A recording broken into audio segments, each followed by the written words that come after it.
자, 10장 산업안전보건 기준에 관한 규칙 살펴볼게요. 자, 이 산업안전보건 기준에 관한 규칙은 1편 총칙, 2편 안전기준, 3편 보건기준 해가지고 3편으로 구성이 되어 있습니다. 자, 이거를 이제 하나씩 살펴볼게요. 자, 첫 번째는 조도인데요. 이 조도는 9회에 산업안전지도사 시험 9회 시험에 출제가 되었었던 아이템이고요. 이 조도는 이렇게 생각하시면 돼요. 우리가 작업을 하기 위해서는 조명이 필요하고 조명이 불충분한 곳에서는 작업 자체도 힘들 뿐더러 안전사고의 위험이 있기 때문에 산업안전보건 기준에 관한 규칙에 최소 조도를 규정을 하고 있는 거예요. 그래서 보통 이제 보통 작업을 할 때 150, 그 다음에 정밀 작업 300루스, 초정밀 작업 750루스 이상. 자, 초정밀 작업 같은 경우는 이제 우리가 수술실 이런 거를 생각할 수가 있고, 그 밖에 작업이기 때문에 이거 통로 같은 경우는 이제 보통 75룩스 이상 우리가 조명을 설치를 해야 됩니다. 그 다음에 이제 조도 기준 예외 작업장에는 조도가 작업에 영향을 미치는 작업장이 되겠죠. 그래서 갱내 작업장이라든지 강강 재료를 취급하는 작업장 등은 조도 기준 예외 작업장이다. 이렇게 보시면 좋으실 것 같습니다. 자, 두 번째. 자, 안전난간의 구조 및 설치 요건인데요. 자, 안전난간의 설치 기준은 7가지로 구성이 되어 있는데 이 7가지를 암기를 하려고 그러면 텍스트를 암기를 하려고 그러면 굉장히 힘들어요.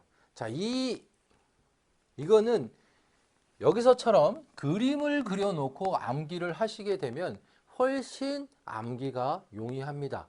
그래서 여러분들이 안전난간 하면 이 그림만 떠올리면 내용을 7가지를 한꺼번에 쫙 쓸 수 있다라는 거죠. 그래서 여러분들이 앞글자를 따서 텍스트로 암기를 하는 것보다 그림을 그려서 암기를 하는 게 훨씬 쉽다. 그리고 이 산업안전보건 기준에 관한 규칙뿐만이 아니라 이제 우리 교재는 그림을 많이 그려놨어요. 이런 식으로 여러분들이 그림을 그려서 암기를 할 수 있다라는 것을 예시로 보여드렸기 때문에 그 그림을 따라서 그려다 보면 그림을 그리지 않은 것들도 여러분들이 그릴 수 있게 되는 겁니다. 그래서 이 그림들을 계속 따라서 그려보고 그리고 다른 것도 해보고 이렇게 하게 되면 훨씬 더 암기하시는데 용이하실 겁니다. 자, 일단 안전난간의 구조 및 설치 요건부터 살펴볼게요. 자, 이 안전난간 첫 번째는 상부 난간, 중간 난간, 그리고 난간 기둥, 발끝마기판으로 구성이 되어 있습니다. 자, 이게 첫 번째고요. 자, 다시 한번 상부 난간, 중간 난간, 그리고 난간 기둥, 발끝마기판으로 구성이 되어 있다. 이게 첫 번째고, 두 번째는 상부 난간대가 이게 높이가 90에서 120cm. 요게 두 번째. 그리고 세 번째, 발끝마기판은 10cm 이상. 자, 이 발끝마기판은 낙하재를 방지하기 위해서 이렇게 발끝마기판을 두는 건데요. 이 발끝마기판은 영어로 토보드라고도 합니다. 토보드. 토보드. 자, 그래서 이 토보드는 토가 이제 발가락이죠. 발가락으로 인해서 이게 툭 차든가 이렇게 했을 때 막아주는 판 이렇게 보시면 되겠습니다. 이 발끝마기 판을 설치하지 않고 분진망이라든지 아니면 수직보호망을 설치를 해서 낙하재해를 예방해서 그 분진망이라든지 수직보호망을 설치하면 발끝마기 판을 설치한 걸로 가름의 인정이 돼요. 그래서 요 발끝마기 판 요게 세 번째고요. 그 다음에 난간 기둥. 자, 이 난간 기둥 적정 간격 유지라고 했는데요. 기본적으로 난간 기둥은 2m 이내입니다. 2m 이내. 자, 네 번째가 난간 기둥이고, 그리고 다섯 번째가 난간과 바닥이 평행을 유지를 해야 돼요. 자, 이렇게 삐딱하게 설치를 하는 게 아니고 바닥과 평행하게 설치를 해서 그 난간의 본연의 기능을 해야 되고요. 여섯 번째는 이 난간의 파이프가 직경이 2.7cm 이상이어야지 난간으로 인정을 해줘요. 그러니까 뭐 예를 들어서 2.5cm다. 이러면 난간 규격에 맞지 않기 때문에 산업안전보건법 위반이 되는 거예요. 자, 그 다음에 마지막으로 자, 이 취약 지점에 100kg 이상의 하중을 견딜 것 이렇게 되어 있는데요. 이 100kg이 왜 100kg이냐면 자, 보통 근로자의 몸무게 60kg 플러스 시멘트 한 포의 무게 40kg 합쳐서 100kg예요. 합쳐서 100kg. 자, 근로자의 평균 몸무게 60kg 플러스 시멘트 한 포 40kg. 자, 그래서 이게 이제 그 산안법이 50년대, 60년대에 일본법을 이제 모방을 하다 보니까 일본 사람들의 체격을 그대로 이제 갖고 온 거죠. 그래서 60kg인데 지금은 한 그 평균 몸무게가 한 80kg 정도 되지 않을까요? 그래서 120kg 정도는 견뎌야 되지 않을까? 그냥 이렇게 생각을 하고 어찌됐든 이 100kg의 의미는 한 사람의 근로자의 몸무게와 그 다음에 시멘트 한 포에 40kg. 그래서 이 시멘트 한 포를 운반을 하기 위해서 어깨에 들쳐매거나 이렇게 들겠죠. 이거 들고 가다가 난간에 기댔는데 난간이 쓰러지지 않고 버텨주는 하중이 100kg. 이렇게 보시면 되겠습니다. 자, 이렇게 해서 안전난간의 구조 및 설치 요건은 넘어가고요. 자, 낙하물에 의한 위험의 방지인데요.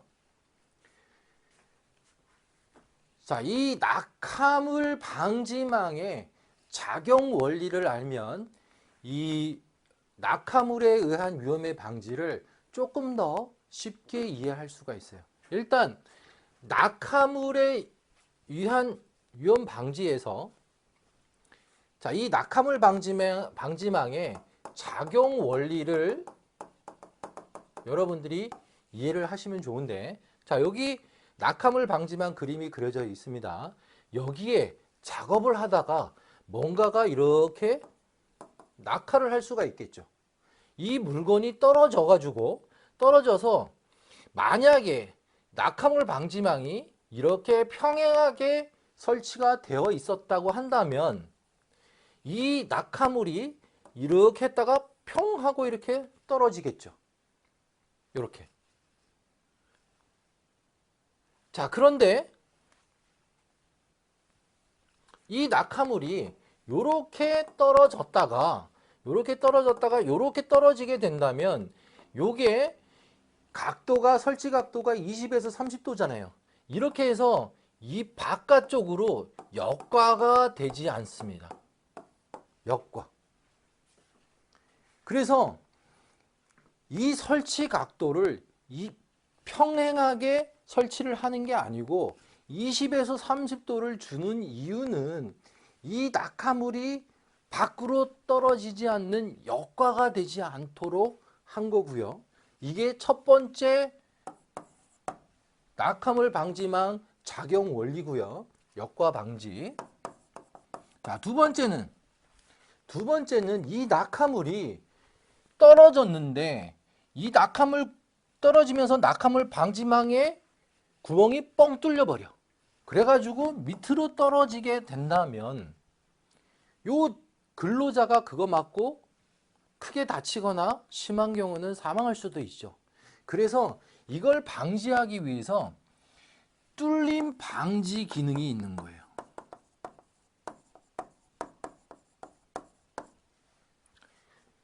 자, 이게 어느 정도는 떨어졌을 때 낙하물 방지망이 방호를 한다는 거죠. 그래서 이 낙하물 방지망의 작용 원리 중 큰 두 가지는 역과를 방지하는 것과 뚫림을 방지하는 것. 요게 낙하물 방지망 작용 원리입니다. 자, 그러면 낙하물 방지망과 비슷한 기능이 또 하나 있죠. 추락 방지망.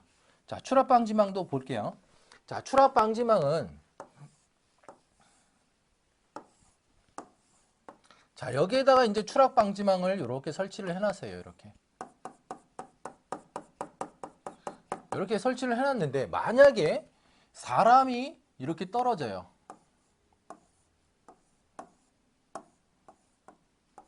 자, 이렇게 해가지고 사람이 떨어진단 말이에요. 그러면 사람이 떨어졌을 때 이 추락 방지망이 충격을 흡수를 해줘야 이 떨어진 사람이 충격력을 어느 정도 상쇄를 하고 덜 다치겠죠. 근데 만약에 이게 팽팽하게 당겨져 있어가지고 이게 떨어졌을 때 충격력을 그대로 받으면 굉장히 크게 다칠 수 있단 말이에요. 그걸 예방하기 위해서 이 추락 방지망은 이렇게 처지도록 설계가 되어 있는 거예요. 처짐. 왜?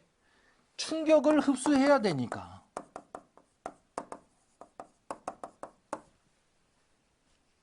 자, 마찬가지로 충격 흡수하고 역과를 방지하기 위한 요게 추락 방지망의 작용 원리예요. 그래서 추락 방지망과 낙하물 방지망의 가장 큰 차이점은 충격력을 흡수하느냐 안 하느냐. 그거라고 보시면 되겠습니다. 낙하물 방지망의 본연의 역할은 낙하물이 튀어나가지 않도록 하는 것이고, 추락 방지망은 사람이 추락했을 때 그걸 받아들이고 그 충격력을 흡수하는 것. 요게 추락 방지망이다. 이렇게 보시면 되겠습니다. 자, 그 다음에 낙하물에 의한 위험의 방지에는 두 가지 상황이 있어요. 첫 번째 상황은 이렇게 보시면 돼요. 첫 번째 상황은, 자, 여기다가 이렇게 쓰겠습니다. 여기다. 자, 첫 번째 상황은 이 비탈면에서 아래에서 작업을 하고 있다라고 가정을 해볼게요. 이렇게 작업을 하고 있는데 위에서 뭔가 떨어져가지고 또르륵 떨어져가지고 근로자가 직접 맞을 수도 있겠죠. 그래서 이러한 상황에 대비해서 이렇게 보호망을 설치를 해야 돼요. 보호망. 자, 요게 이게 첫 번째 상황이고요. 두 번째 상황은, 자, 여기다가 아래에 이제 근로자가 한 명 있고 위에 근로자가 또 한 명 있습니다. 이렇게. 자, 근데 위에서 작업을 하다가 떨어뜨릴 위험이 있죠. 위에서 떨어뜨릴 위험이 있기 때문에 첫 번째 낙하물 방지망을 여기다가 이렇게 설치를 해야 돼요. 이렇게. 위에서 이제 뭔가 떨어뜨렸을 때 방어를 할 수 있게. 그다음 이게 첫 번째고요. 두 번째는 수직 보호망. 자, 여기다가 이제 수직 보호망을 설치를 하고 또는 방호 선반을 설치를 해야 돼. 아래 근로자가 있는 데다가 방호 선반을 이렇게 설치를 해야죠. 자, 요게 두 번째. 그리고 세 번째는 아예 출입을 금지하게 출입 금지 구역 설정하고 출입 금지 편발, 출입 금지. 요게 세 번째. 그리고 네 번째는 개인 보호구. 자, 네 번째는 안전모 같은 안전모 아니면은 낙석 방지 조끼 이런 보호구를 착용하게 하는 게 네 번째입니다. 그래서 상황이 두 가지가 있다. 첫 번째 상황은 그 낙하 위험이 있는 장소에서 하는 작업을 할 때는 이렇게 보호망을 설치해서 근로자가 낙하물에 재해를 받지 않도록 조치를 하는 게 첫 번째고, 두 번째는 작업으로 인해서 낙하 위험이 있을 때는 낙하물 방지망, 수직 보호망, 그리고 방호 선반, 그리고 출입 금지 구역 설정, 보호구 착용 이런 것들을 해야 된다. 이렇게 보시면 되겠습니다. 자, 그 다음에 낙하물 방지망 및 방호 선반을 설치 시 준수사항이 있는데요. 일단 첫 번째는 10m 이내로 설치를 해야 되고, 두 번째 내민 길이가 2m 이상이어야 돼요. 내민 길이가 2m 이상, 그리고 설치 각도는 20에서 30도. 요 세 가지. 그래서 요 그림을 좀 보고 이해를 하시면 좋으실 것 같습니다. 자, 세 번째, 출입의 금지. 자, 출입의 금지는 우리가 이제 출입의 금지를 시키는 가장 큰 목적은, 자, 우리 이렇게 생각을 해보자고요. 여기에 백호 작업을 하게 됐어요. 이렇게 백호가 이렇게 작업을 하고, 백호는 막 왔다 갔다도 하고 그 좌우로 그 회전도 하고 이렇게 합니다. 그래서 여기다가 이제 신호수도 한 명 이렇게 세워놓고 작업을 이렇게 하고 있어요. 이렇게 신호수. 자, 근데 이 작업을 하는데 외부인이 왔다 갔다 해요. 그렇게 되면 외부인이 안전사고의 위험이 있죠. 자, 두 번째는 작업을 하는데 사람이 왔다 갔다 하면 사고 날 위험이 있으니까 작업을 중단을 시키고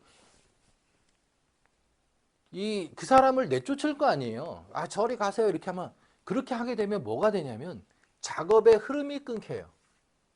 작업의 흐름이 끊기죠. 자, 그러면 작업의 흐름이 끊긴다는 얘기는 시간은 돈이잖아. 그만큼 비싼 장비와 신호수, 인건비, 그 할 일을 못하고 하니까 작업의 흐름이 끊기니까, 흐름이 끊기지 않게끔 하려고 아예 출입의 금지 간판도 딱 걸고, 그리고 그 작업 이용 구역 설정을 해서 못 들어오게 한 다음에 작업을 하게 되는 거죠. 그래서 큰 목적은 요 두 가지라고 보시면 되겠습니다. 자, 이 두 가지를 위해서 출입의 금지 구역을 법으로 정하고 있는데요. 자, 이 출입의 금지 구역은 다 읽어보면은 위험한 작업 장소예요. 보면 추락 위험이 있는 장소, 덤프, 포크, 암 등이 갑자기 작동해가지고 거기에 끼일 위험이 있는 장소, 케이블 크레인 사용해가지고 와이어로프가 파단돼가지고 뭐 떨어지거나 아니면은 뭐 거기에 뭐 끼일 위험이 있는 장소, 그 다음에 크레인 하부 위험한 장소, 다 이렇게 보면 위험한 장소라는 거죠. 다 위험한 장소인데 그래도 여러분들이 이 출입의 금지 구역 뭐 5개 이상 쓰시오 뭐 이렇게 나올 수가 있기 때문에 뭐 요런 뭐 케이블 크레인 이런 거 말고 리프트 사용 장소, 차량계 하역 운반기계 장소, 항타기 항발기 사용 장소, 화재 폭발 위험 장소, 낙반이 떨어지는 장소, 그 다음에 채석 작업장, 해체 작업장, 하역 작업장, 항만 작업장, 요 정도만 굴착기 선해시 해가지고 요 정도만 암기를 해두시면 좋으실 것 같습니다. 전부 다 암기하기는 너무 많고요. 이제 건설과 관련돼서 요 정도만 암기를 해주시면 좋으실 것 같습니다. 자, 가설 통로의 구조 살펴볼게요. 자, 이 통로는 근로자가 안전하게 작업장으로 이동하는 장소예요. 자, 통로는 근로자가 안전하게 작업장으로 통하는 장소예요. 자, 이 장소는 떨어짐 예방도 해야 되고, 물건이 떨어져서 맞음 재해도 예방해야 되고, 그리고 근로자가 부딪혀가지고 다치는 재해가 발생하면 안 돼요. 기본적으로 이 세 가지에 대해서 안전하게 이용할 수 있는 장소로 만들어줘야 돼요. 자, 그래서 기본적으로 통로에는 조명을 설치를 해야 돼요. 75 룩스 이상을 왜? 어두워가지고 부딪힐 수도 있고, 그리고 어두워서 계급부에 빠질 수도 있고, 통로에 계급부가 있을 수가 있잖아요. 그래서 조명을 설치를 해야 되고요. 두 번째는 통로 표시를 해줘야 돼요. 자, 우리가 지하 주차장에 있다라고 생각을 해보세요. 지하 주차장에 주차를 해놓고 이제 그 건물 내측으로 이동을 하려고 하는데 무엇을 보고 여러분들이 이동을 하겠습니까? 이정표를 보고 이동을 하는 거예요. 아, 저쪽으로 이동 표시가 이렇게 돼 있으니까 그 표시를 하라는 거죠. 통로 표시를 해서 근로자가 빨리 통로를 찾을 수 있도록, 그리고 비상시에는 더 빨리 찾을 수 있게끔 통로에다가 뭐 이제 불빛도 반짝반짝하게 하고 해서 빨리 찾을 수 있도록 통로 표시를 해야 된다. 자, 그 다음에 세 번째는 2m 이내에는 장애물이 없어야 돼요. 장애물이 없어야 하고, 그 다음에 부득이 장애물을 만드는 경우에, 장애물이 있는 경우에 부딪힘 방지 조치를 해야 돼요.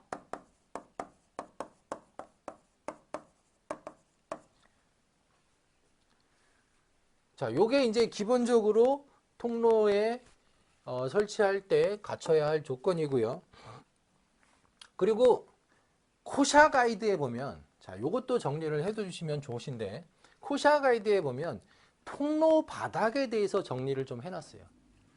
통로 바닥에는, 자, 이게 산업안전보건 기준에 관한 규칙에는 조명 통로 표시 이거밖에 없죠. 그렇지만 코샤 가이드에 보면, 그 안전보건 기술 지침에 보면 통로 바닥에 정리를 한 게 있는데, 그 첫 번째가 물이 고이지 않게 해야 돼요. 물이 고이지 않게 하고, 그래서 물이 고이지 않게 하려면 어떻게 해야 돼요? 배수 시설을 갖춰놔야겠죠. 자, 물이 고이게 되면 일단 감전의 위험이 높아져요. 감전의 위험이 높아지기 때문에 물이 고이지 않게 해야 된다. 자, 두 번째, 가다가 발에 그 단차이가 생기면 발에 걸려 넘어질 위험이 있어요. 그래서 단차이가 4mm 이하예요. 단차이가.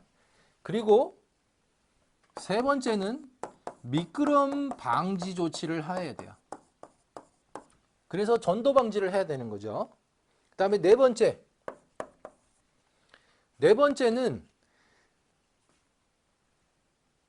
계구부 틈이 35mm 이하예요. 35mm면 3.5cm죠. 3.5cm 이하여야 돼요. 그리고 상시로 만약에 사람이 상시로 있다.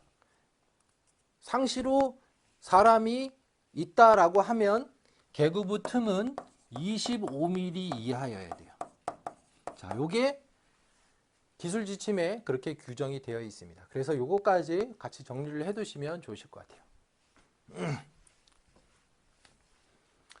자, 그 다음에 가설 통로의 기준은, 자, 요거는 여러분들 안전난관과 마찬가지로 그림으로 이렇게 정리를 하시면 좋겠습니다. 자, 첫 번째는 통로가 견고해야지 가다가 부시럭부시럭거리고 지나가는데 무너지거나 그렇게 되면 안 되니까 아주 견고한 구조여야 돼요. 이 견고함에 대한 규정은 없어요.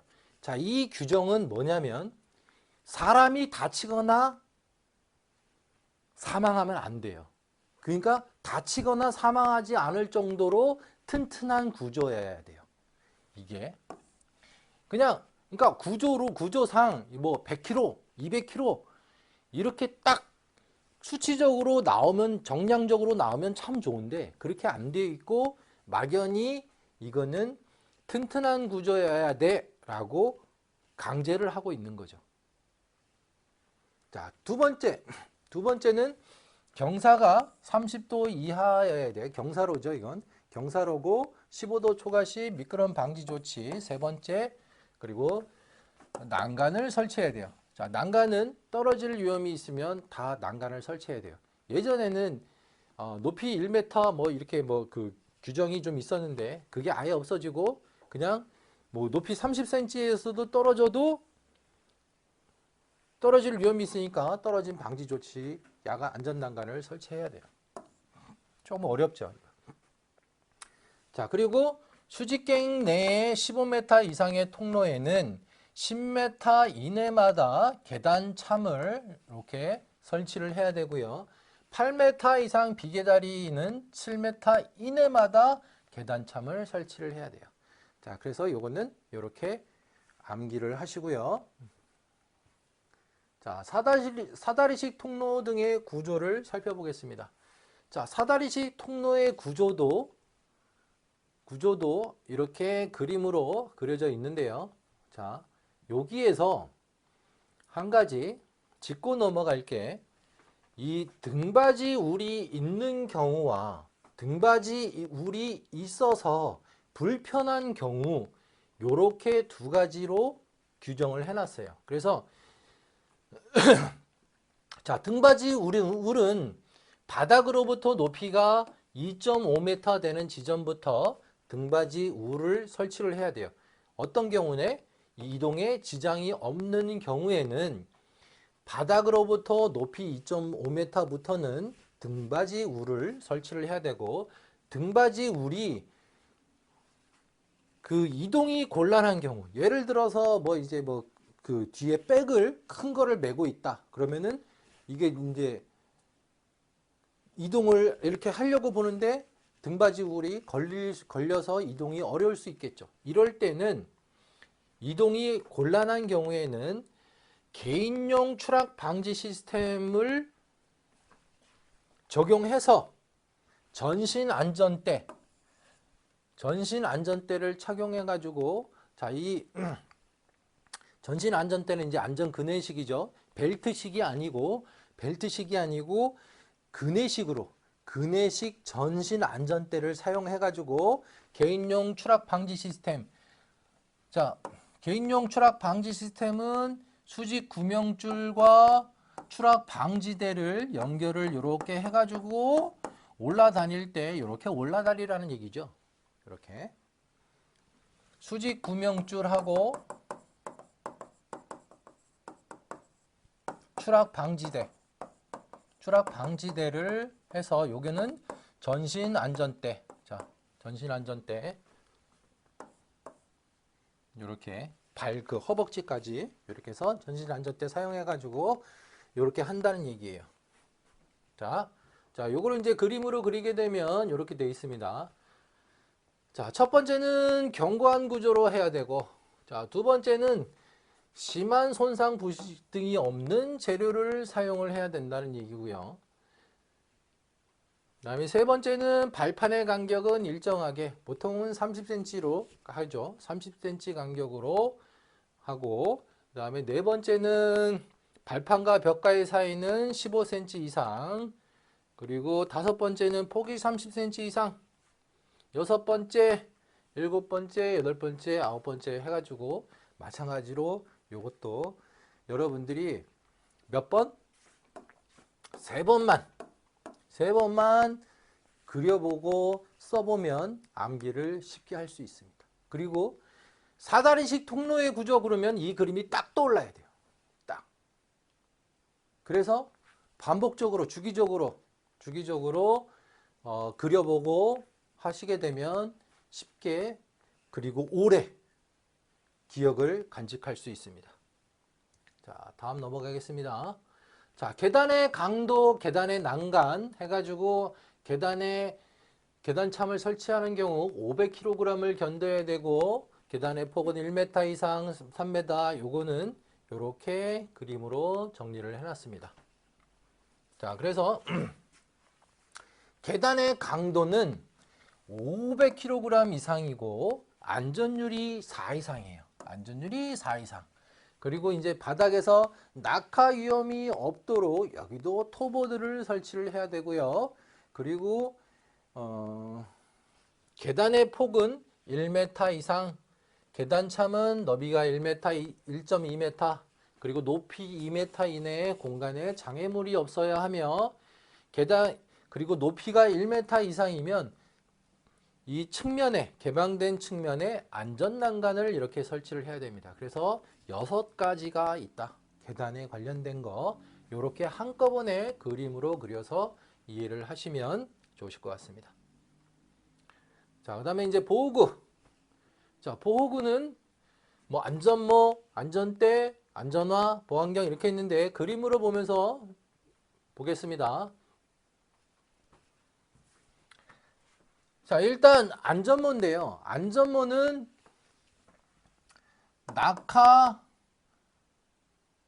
낙하가 A, 그리고 낙하비례 A, 그다음에 추락이 B, 감전이 E죠.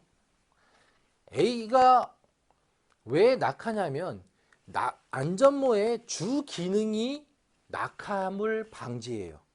그래서 우리가 뭐 떨어질까 봐 안전모 쓰는 거죠. 안전모 쓰는 거기 때문에 주 기능이기 때문에 A고요. 그 다음에 낙하 비례. 자, 낙하는 이렇게 떨어지는 거고 비례는 볼랑볼랑 하면서 날아다니는 게, 떨어지면서 날아다니는 게 비례예요. 그래서 낙하 비례는 A. 그 다음에 추락은 넘어졌을 때 머리를 보호하라고, 그래서 추락 방지, 그러니까 추락을 방지하는 건 아니지만 추락했을 때 머리를 보호해 준다고 해서 그 추락 방호 기능이 있다고 해서 안전모도 이 B 기능으로 추락 방지 기능이 있는 거예요. 자, 그 다음에 E는 감전. 자, 다음은 그 다음에 이제 그 방진 마스크, 안전대, 뭐 조련용 보호구, 안전화, 뭐 방열복, 보안면, 보안경 이런 것들이 보호구다. 이렇게 보시면 되고요. 자, 관리감독자의 유해위험 방지 업무가 있는데요. 자, 이거는 특정 위험 작업에 대해서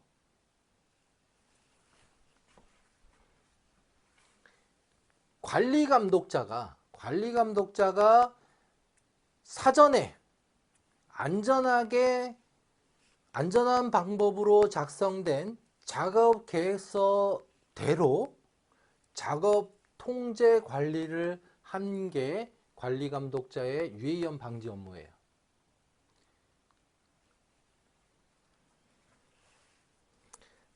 자,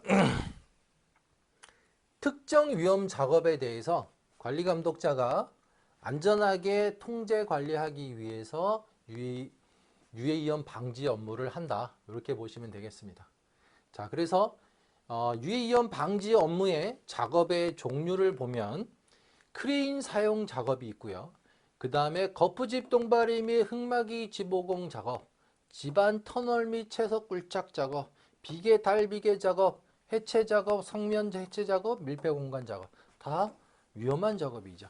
자, 이런 작업을 할 때는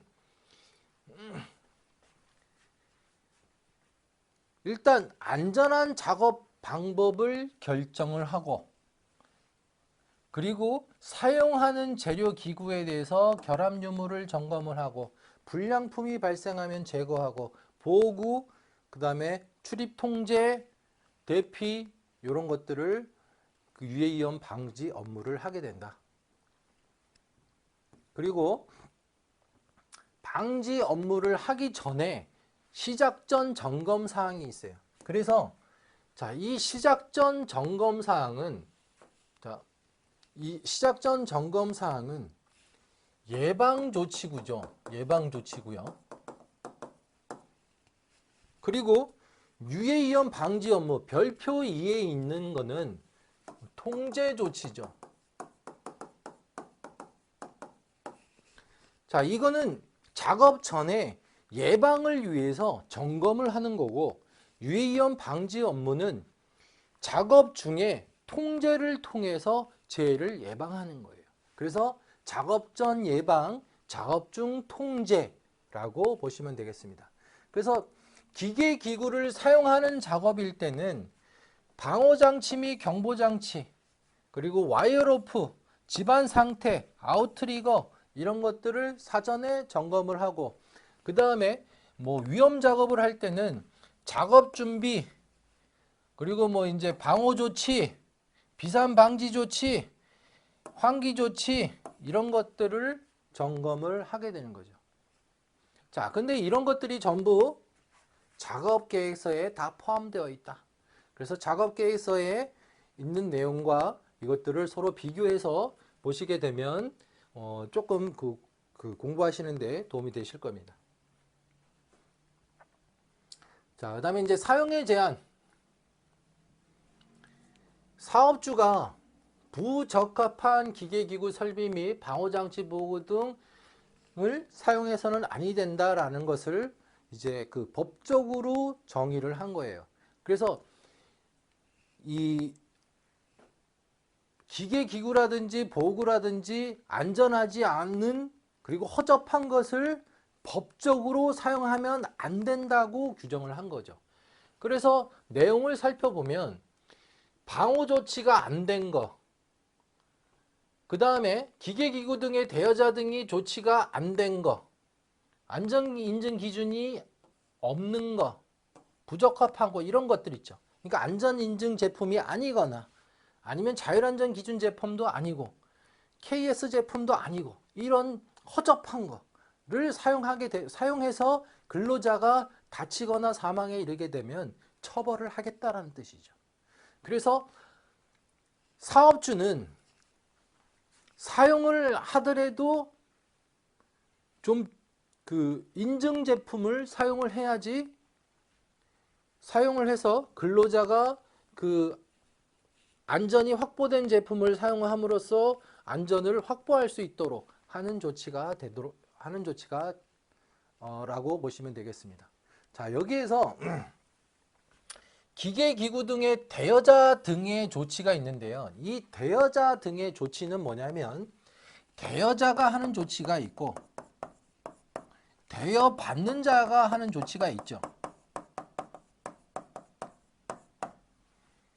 대여자가 하는 조치는, 자, 대여자는 일단 첫 번째는 빌려주는 기계, 예를 들어서 굴착기를 빌려준다. 그러면은 굴착기를 빌려주기 전에 자, 이 대여받는 자가 월대로 한 달을 사용하기로 계약을 하고 굴착기를 빌려주기로 했어요. 자, 굴착기 그려볼게요.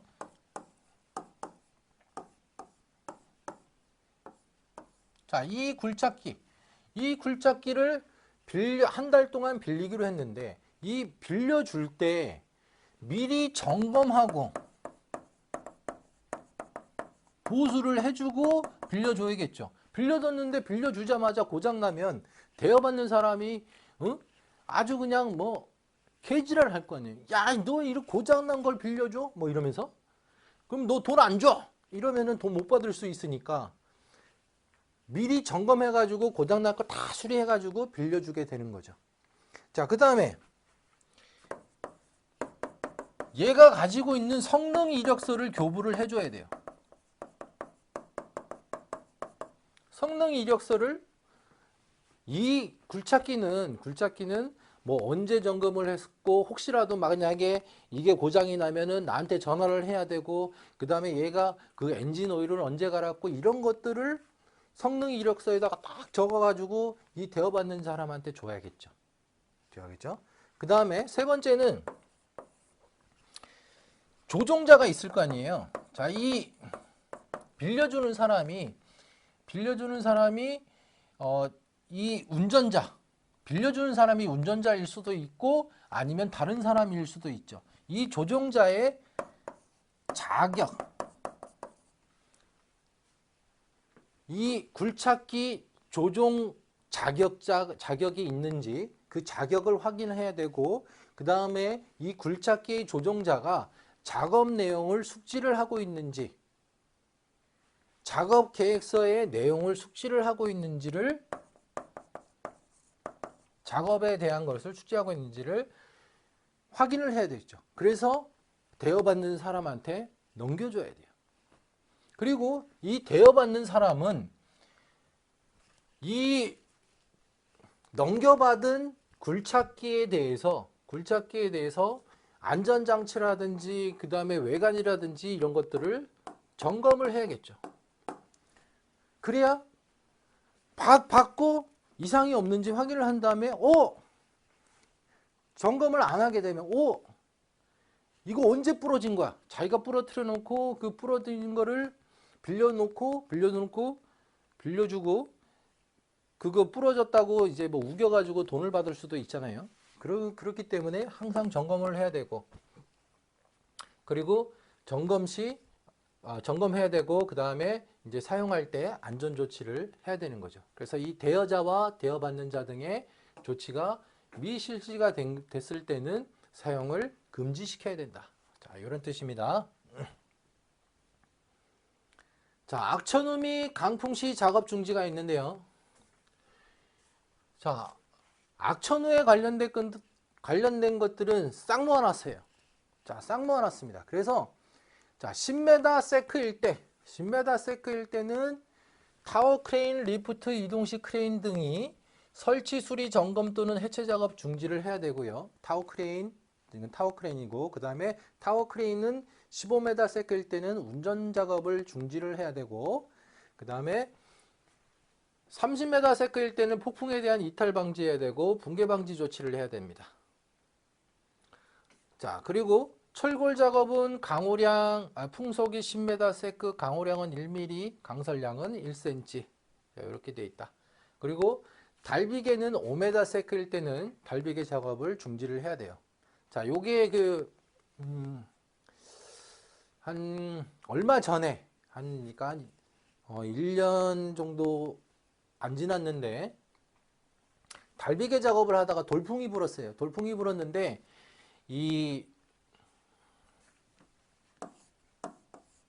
자, 이렇게 이제 달비계 작업을 하고 있는데 돌풍이 불었단 말이에요. 근데 이 밧줄에 이렇게 매달려 있는 거잖아요. 근데 이 돌풍 때문에 진자 운동을 하게 된 거죠, 이렇게.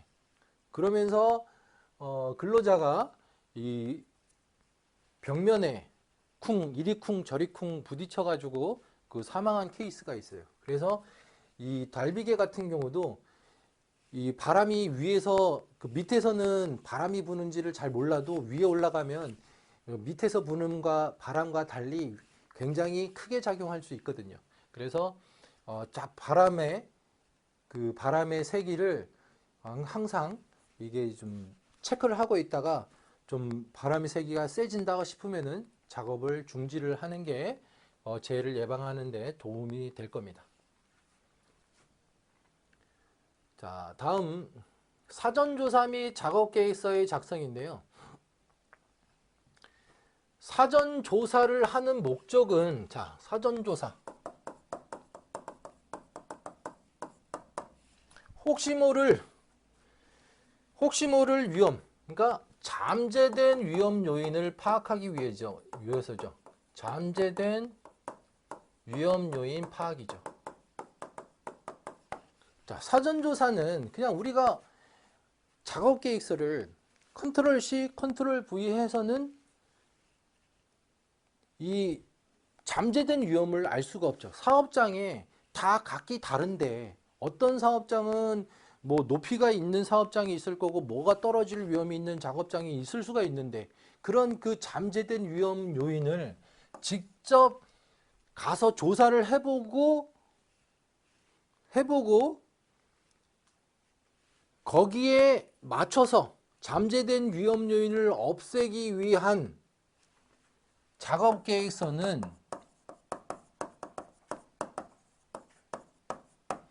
올바른 작업 방법이죠. 올바른 작업 방법. 자, 바꿔서 얘기하면 가장 안전한 작업 방법으로 작업하기 위한 계획서예요. 작업 계획서는 그래서 잠재된 위험 요인, 뭐가 떨어질 수 있으니까 낙하 예방 조치하고 떨어질 위험이 있으니까 추락 예방 조치하고 그렇게 가장 안전한 방법으로 작업 계획을 세우는 게 작업 계획서예요.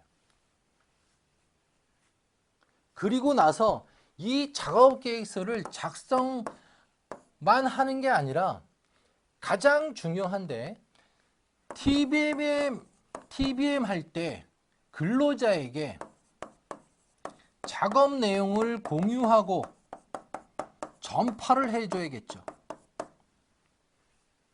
그리고 나서 관리감독자나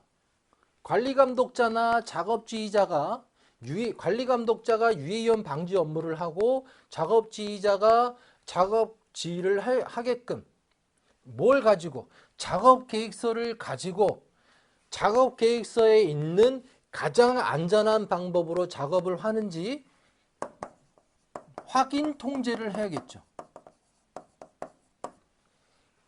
요게 흐름이에요. 그러니까 우선 잠재된 위험 요인을 사전조사를 통해서 파악을 하고 그리고 가장 안전한 작업 방법을 작업계획서에 작성을 해서 그 작성한 내용을 TBM 때 근로자한테 공유하고 전파해서 작업을 시킨 다음에 작업지휘자나 아니면 관리감독자가 유해이온 방지 업무 작업지휘를 통해서 확인 통제해가지고 안전하게 작업 통제를 하는 게 요 산업안전보건기준에 관한 규칙 제38조 사전조사 및 작업계획서의 작성 내용입니다. 자, 일단 목적은 이거고요. 사전조사 및 작업계획서 작성 대상 작업은 타워 크레인, 설치, 조립, 해체, 그리고 차량계 하역 운반기계, 차량계 건설기계, 그리고 중량물 취급 작업이 있어요. 자, 여기에서 이 중량물이라는 거는 조금 더 올릴게요. 자, 여기. 자, 이 중량물이라는 거는 중량물의 기준이 산업안전보건법에는 없어요. 그러면 이 중량물의 기준이라는 건 뭐냐면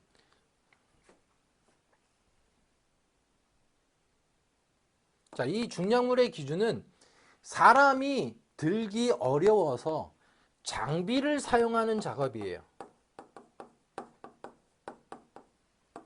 그러면 중량물을 드는 작업이 뭐예요? 양중기죠.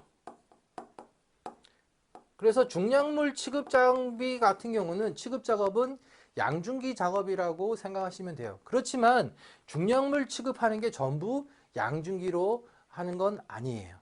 자, 뭐 지게차로도 중량물을 운반을 할 수가 있으니까 그렇지만 중량물을 그러니까 장비를 사용하는 작업 중에 주로 양중기를 사용할 수 있다. 그리고 차량계 하역 운반기계인 지게차도 사용을 해서 할 수도 있다. 이렇게 보시면 되겠습니다. 또 마찬가지로 굴착기, 차량계 건설기계도 사용해서 할 수도 있겠죠. 굴착기 양중할 수 있으니까. 자, 그래서 이 타워 크레인, 차량계 하역 운반기계, 중량물. 자, 요거는 일단 장비 작업이에요. 그리고 전기 작업, 그 다음에 굴착 작업, 교량 작업, 채석 작업, 구축물 등의 해체 작업. 자, 이렇게 되어 있습니다.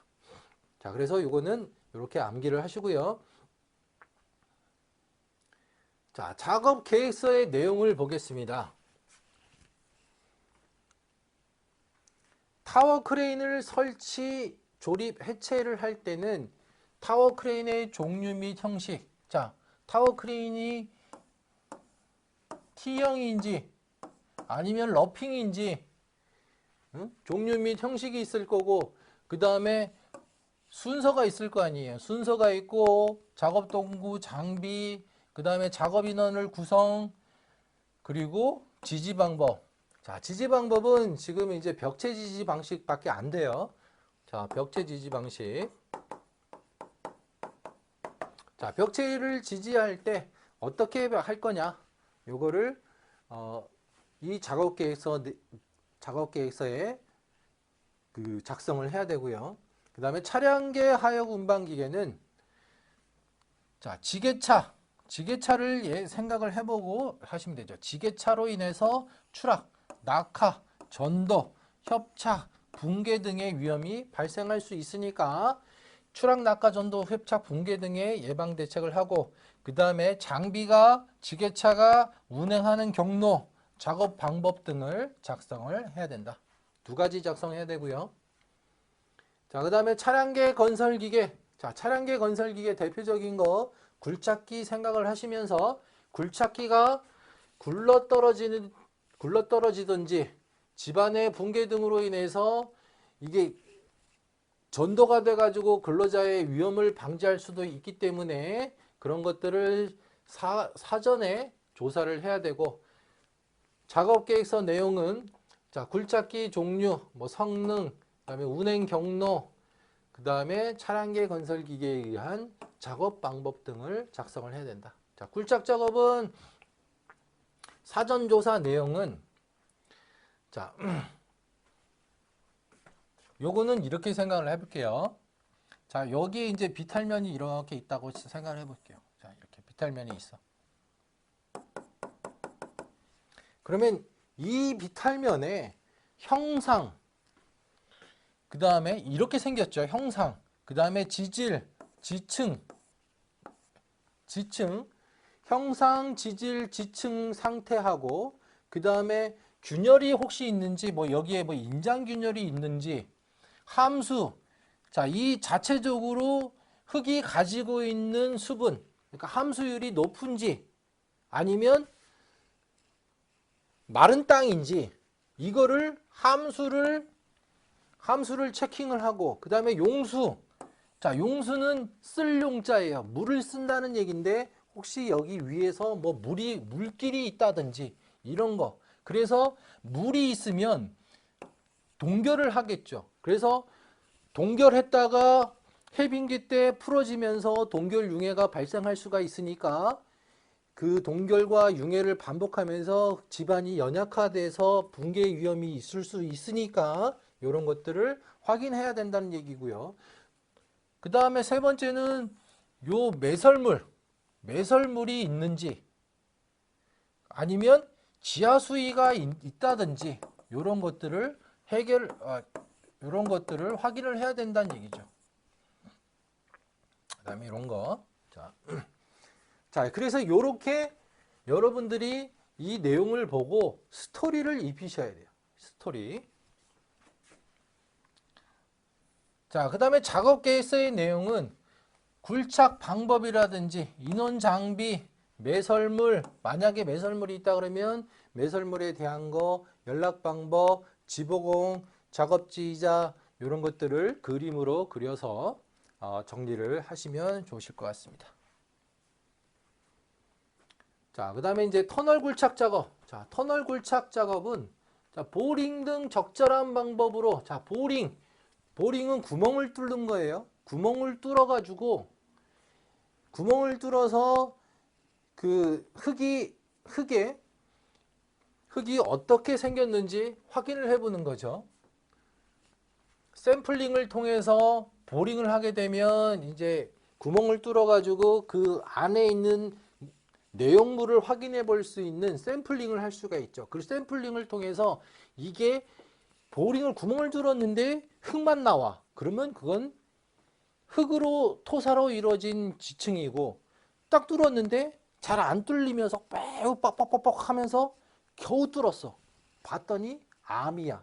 그러면 굉장히 단단한 집안이라는 걸 알 수가 있죠. 어찌됐든 보링을 통해서 낙반, 자, 떨어지는 거, 자, 암석이 떨어지는 거, 출수, 물이 나오는 거, 가스 폭발 이런 것들을 알 수가 있죠. 그래서 요 보링으로 이런 것들을 지형, 지질 및 지층 상태를 조사를 해서 작업 계획서 내용에는 굴착 방법, 터널 지보공, 그리고 복공, 시공 방법과 용수의 처리 방법, 환기 또는 조명 시설을 설치할 때는 방법 이렇게 나오는데 여기에서 터널 지보공이 있고 복공이 있어요.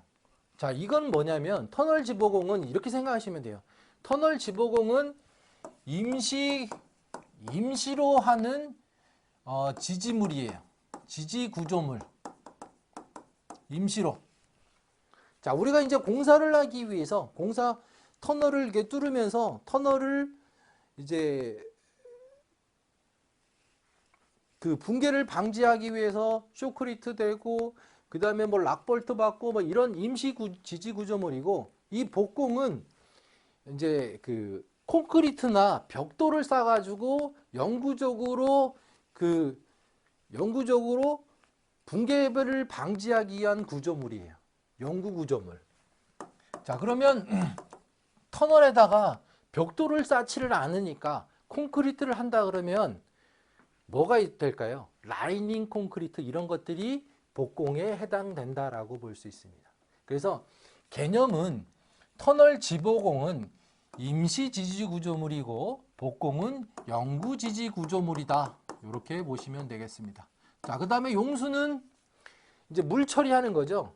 자, 이게 지하수라든지 그 흐르는 물, 이런 물이 나왔을 때 처리하는 방법. 그다음에 환기하고 조명 시설 이런 것들이 있다. 자, 해체할 때는 마찬가지로 해체 방법, 해체 순서, 그리고 설비들, 그다음에 연락 방법, 처분 계획, 뭐 기계 기구 이런 것들이 있는데, 마찬가지로 여러분들이 제가 가르쳐 드린 방법으로 그림을 하나씩 이렇게 그려서 좀 해보시면 암기하시는데 굉장히 좀 도움이 되실 거예요. 자, 작업지휘자의 지정. 자, 관리감독자의 유해위험 방지 업무와 마찬가지로 작업지휘자는 특정 위험 작업에 대해서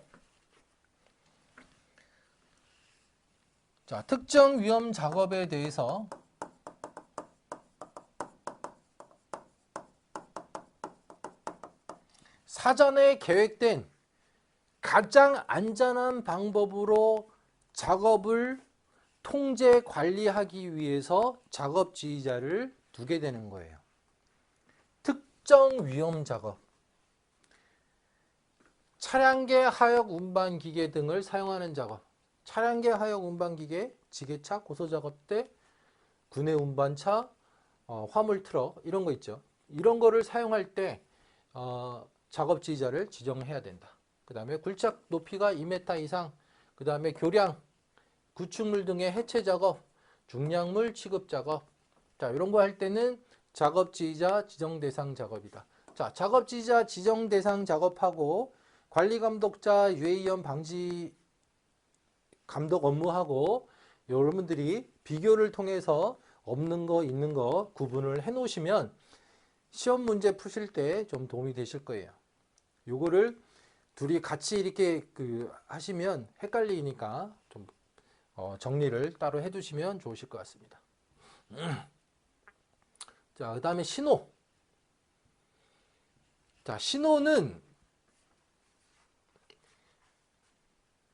조종자하고 그 다음에 신호수 아니면 이제 다른 근로자, 작업하는 근로자하고 이게 이제 신호가 맞아야 사고가 안 나죠.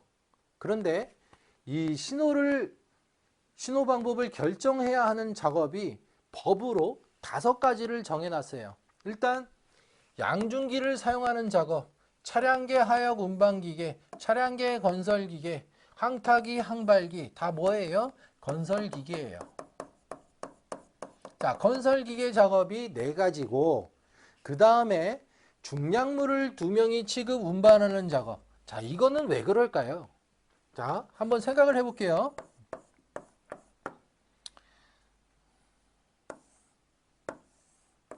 자, 철근을 2명이서 이렇게 운반을 한다고 생각을 해봅시다. 자, 철근을 이렇게 2명이서 운반을 한다고 생각을 해볼게요. 자, 그런데 신호가 안 맞아가지고 이 사람이 갑자기 나 피곤해. 그래갖고 이렇게 앉아버려. 그러면 이렇게 이제 이 사람이 앉아버리면 얘가 이렇게 되겠죠. 그러면 갑자기 이 물건을 떨어뜨려가지고 다칠 위험도 있고, 이게 떨어져서 이 사람들 뿐만이 아니고 다른 사람들까지 다칠 위험도 있죠. 심한 경우는 죽을 수도 있어요. 자, 어찌됐든 이게 두 명이서 취급 운반 작업을 할 때도 마찬가지로 신호를 정해야 된다는 거죠. 야, 서! 정지! 해가지고 딱 멈추고, 자, 가자! 이렇게. 이런 신호를 정해놓고 같이 움직여야 사고를 예방할 수 있다는 얘기예요. 그래서 신호방법 결정 및 준수 작업은 건설기계 작업과 중량물을 두 명이 취급 운반하는 작업으로 이렇게 규정이 되어 있다. 이렇게 보시면 되겠습니다.